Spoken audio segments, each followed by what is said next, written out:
And welcome back along with Mark Amadeo. I'm Tony Anseni. Maggie Sutton, our producer on the television side. It's Ben Carroll on the radio side here this Saturday morning. Next hour, we'll continue our coaching interviews with Ken Winkler from West Marshall Estate Center, Chris Evers from Alburnett, and also Bob Forsyth from Linn-Mar of Marion. And for you UNI Panther fans, the Panthers at North Dakota State this afternoon, and Gary Rima, the play-by-play voice of the UNI Panthers. And yes, he loves that team. We'll be on to talk about that big game between number 2 UNI and number 3 North Dakota State. But right now, it is the Norwalk Warriors getting ready to head down to Little Dutch country, where they're not interested in the Dutch letters, but the Pella Little Dutch football team as they try to advance to the quarterfinal round of the playoffs. Both teams come in 9-1 records, and Paul Patterson joins us this morning. Coach Patterson, first of all, congratulations on an outstanding season, and it has been fun to watch this ride in a very balanced district. You come out, only lost to ADM of Adel. Thanks, Tony. Thanks, Mark. Appreciate being on. It has been fun and very, very exciting for all of us here at Norwalk. Well, let's start with the big uglies, because your running game is solid, and I know every tailback who has his worth will tell you the reason I'm good is about the big 5 uglies up front. Let's talk about those young men first of all, because your running game has been pretty solid throughout the season. Well, our 4 seniors, Aaron Westphalen, Devin Varvis, Justin Beeler, and Tom Green mixed in with our junior, Zach Ellis, have done a fantastic job for us. Our O-line coach, Steve Castor, has really got them ready. Off-season work, and everything that we did over the summer, and the Simpson camp that we went to, and then our 2 non-district games with Creston and Winterset really got us ready for district play. And those guys have been fantastic and just keep plugging along and doing their job and don't care if they get any credit or not. They're just happy that we keep winning, and that's all that matters to them. Paul, in years past, this would be a rematch usually, but of course with the redistricting, Pella got moved way down south. So even though you're familiar with the Pella program, it's been a couple of years away. It's going to be a fun, friendly, but heated rivalry here. Oh, no doubt. And with Pella still being in the Little Hawkeye and all the other sports that compete against Pella, that rivalry is still there, whether we have played them or not. The 2 schools play each other and everything else, and that's there. And Jay does such a good job down there. They have such a balanced attack on offense, and that 3-5-3 that they play on defense, it gives people fits, and it's going to be a dogfight on Monday night. Well, Coach Patterson, we know it's about surviving, and you certainly did on Wednesday night. A great win over Keokuk, 34-33. A lot of intangibles in that game. I thought one of the most interesting things was when you had the ball 4th and 1, you elected to go for it. You didn't get it, and obviously Keokuk had to take over on their own one-foot line, but yet you came back to win the game. What an exciting game. Oh, my God, that's an understatement. It was such an up-and-down game and a great finish for us. If you're from Keokuk, you're probably not too happy about the pass interference call in overtime, but we'll take it. And so proud of our kids for keeping on, fighting with everything that took place in that game, all the highs and lows that we experienced, and to come out on top and to get by a first-round game is huge. And at this point in time, any win's a great win, whether it be ugly or looking pretty. We're just happy that we get to move on and now got a chance to take on Pella here this second round. Paul, you got to have, it's a great season and everything but boy, how about the facilities you're playing with now? That's an amazing turnaround over there at Norwalk with those facilities. Well, and we talked about that a couple years ago, Tony. You remember standing on the roof, yes, at Old Minot Field, and now we've got a state-of-the-art facility over here. The field is just phenomenal. The building that we've got, the stands, the press box, and then you can even talk about having the parking lot paved and the new tennis courts and the new auditorium. Everything that we've got over here is really, really awesome compared to where we were here not too far into the past.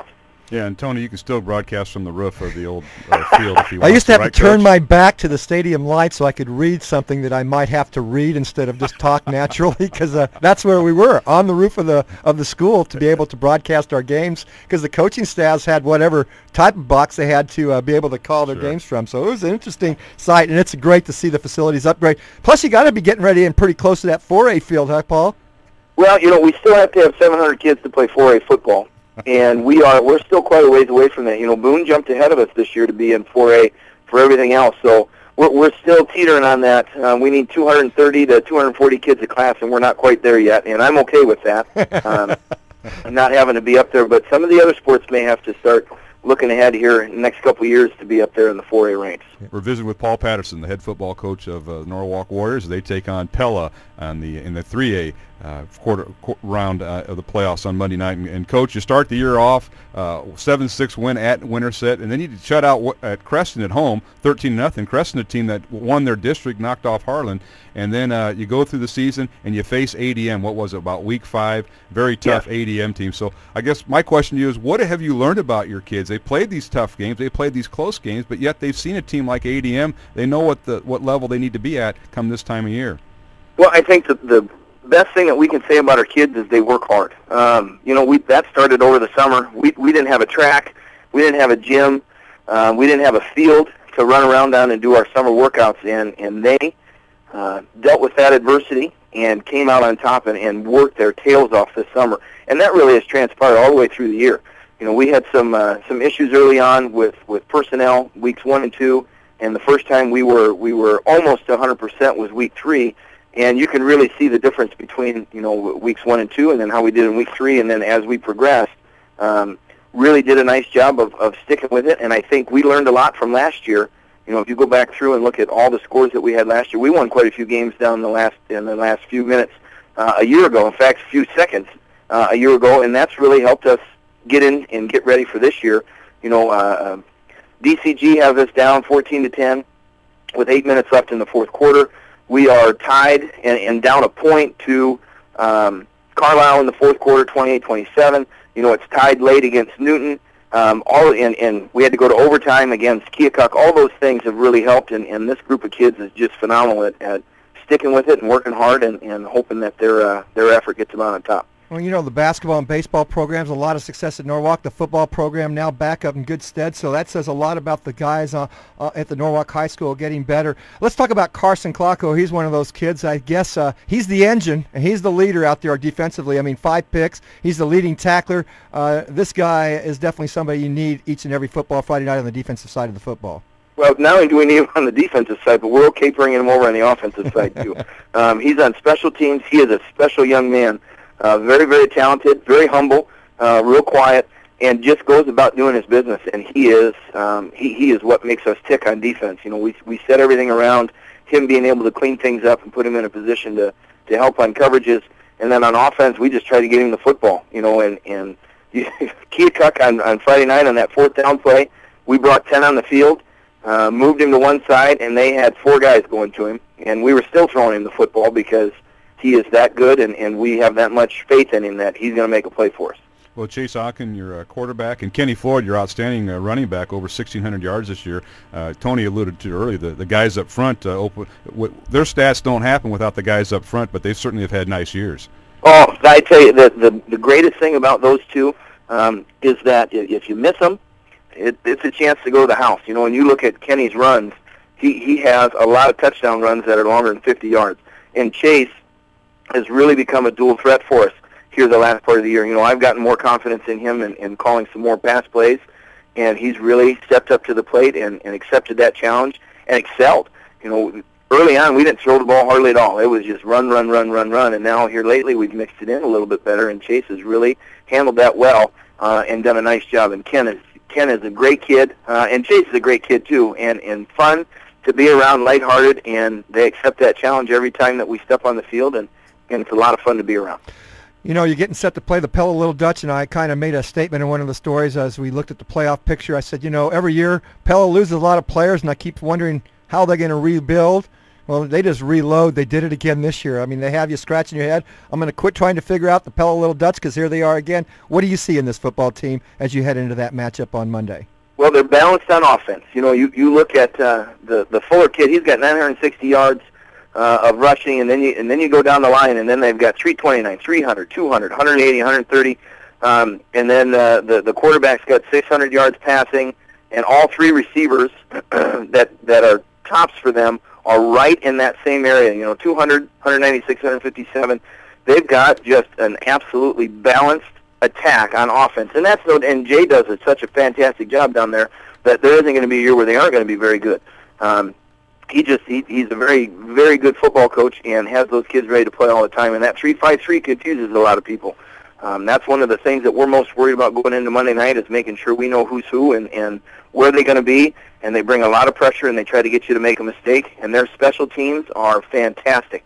You look at a lot of their scoring drives, they don't have to go very far because their special teams and their defense sets their offense up well, and they capitalize on that. And so it's going to be a dogfight, and we're hopefully going to be ready. It's tough when you only got 4 days to turn around, both from week 9 to first playoff game to second playoff game. There's not a lot of rest time, so we're trying to get our kids as prepared as possible for a tough match on Monday. Well, Paul, if you can give it in a quick 30-second capsule, I know your next round, if you defeat Pella or Pella wins, they're going to be taking on ADM of Vidal, a team you're familiar with. And one thing I've noticed about this Tiger team this year, we knew offensively they were going to be very stout.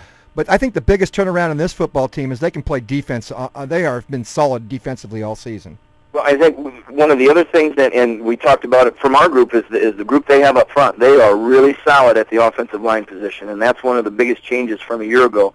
Gavin's got all day to pass, and the Grove kids got lanes to run in, because that offensive line does a fantastic job. And they're very similar to Pella. They bring a lot of pressure, and they make you make mistakes, and they're very aggressive, and they get things done on the defensive side of the ball. They're a very solid football team, no doubt about it. Coach Patterson, it's been a pleasure once again to catch up with you and talk to you about your Norwalk football program. Congratulations on the outstanding season. Best of luck and best of health on Monday as you take on the Pella Little Dutch in the second round of the Iowa High School football playoffs.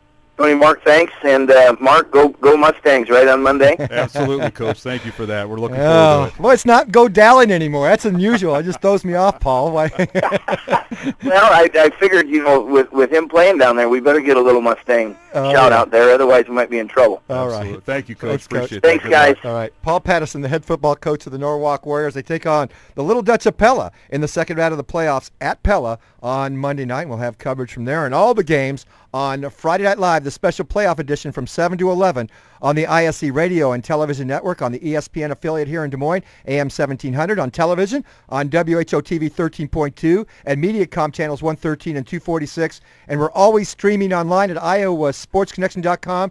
And if you're at the games and you need the scores, go to 13now.com or iowasportsconnection.com throughout the night. It is the first hour in the books of Saturday's Iowa Sports Connection show. We'll be back with hour number 2 after this timeout on the ISC Radio and Television Network.